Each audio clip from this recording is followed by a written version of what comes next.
نحمدہ ونصلی علی رسولہ الکریم، اما بعد، اعوذ باللہ من الشیطان الرجیم، بسم اللہ الرحمن الرحیم۔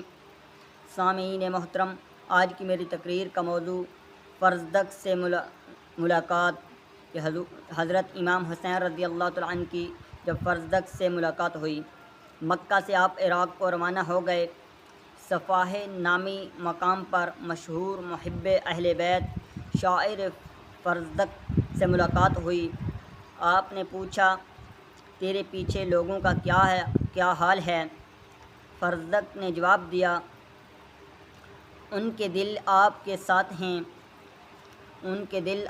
ساتھ ہیں مگر تلواریں بنی امیہ کے ساتھ ہیں۔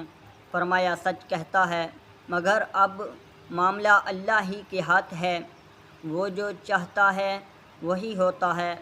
ہمارا پروردگار ہر لمحہ کسی نہ کسی حکم فرمائی میں ہے۔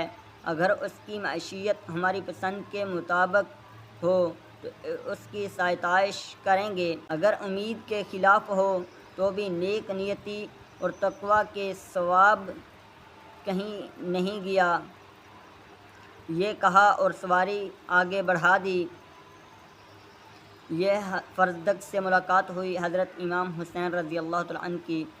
وما علینا الا البلاغ المبین۔